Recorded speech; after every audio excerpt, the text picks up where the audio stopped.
en compagnie d'Emmanuel Beauregard et de François Patnaud. Et M. Beauregard est un responsable de chargé de projet au CDBL, c'est bien ça?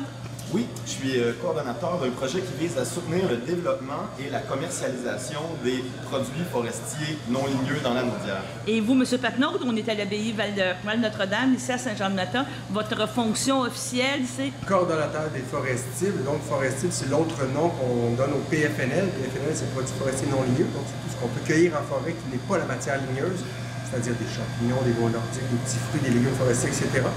Mais pour que ce soit plus évocateur, plus intéressant dans une assiette, on a souvent tendance à... On essaie de renommer ça en forestible ou comestible forestier.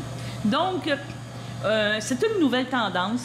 Je veux dire, une nouvelle approche ici à Val-Notre-Dame. Ça fait quand même presque une dizaine d'années que cette exploitation-là est faite. Comment je pourrais dire ça? Savoir que cette matière première-là est bonne, est utilisable et tout. Mais là, c'est vraiment de plus en plus reconnu, cette façon de faire de l'agriculture.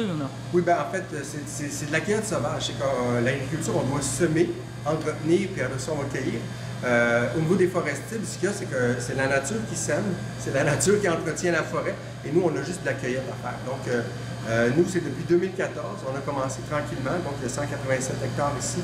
Au début, c'était juste des tisanes qu'on a commercialisées. On a trouvé nos tales de champignons sur le site. Puis au fil des ans, on a augmenté le nombre de cueillettes sauvages qu'on faisait, le nombre de produits qu'on faisait aussi. Aujourd'hui, on va avoir des chocolats aux forestiers, on va avoir des caramels aux sapins.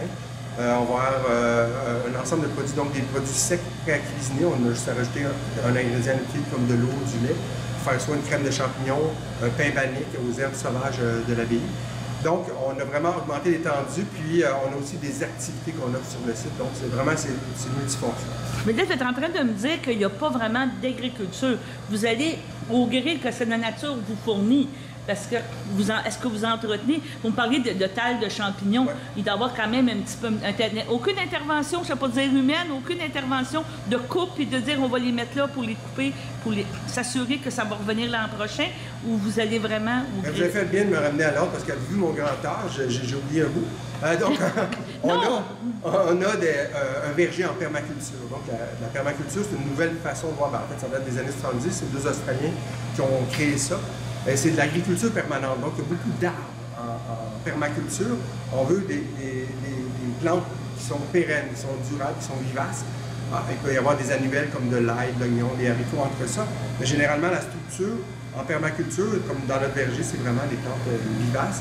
Donc, on a notre verger en permaculture, on a des implantations, que ce soit de poivre des dunes, que ce soit de monardes, que ce soit d'arbres à noix comme des noyers noirs et autres.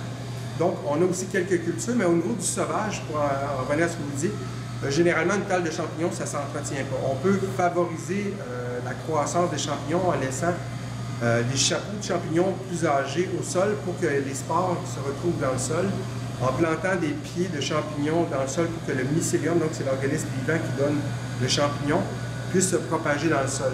Je ne vais pas entrer dans des détails trop techniques, mais on n'a pas besoin de... sauf exception là, de couper des arbres ou quoi que ce soit.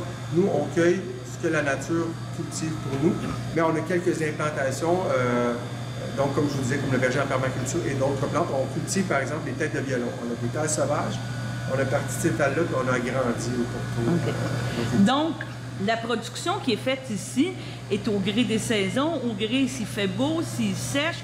Ça peut pas être stressant à un moment donné, je veux dire, avec une belle boutique comme ça, de toujours s'assurer d'avoir du produit où on est chanceux, la nature fait bien sa job, on pourrait dire.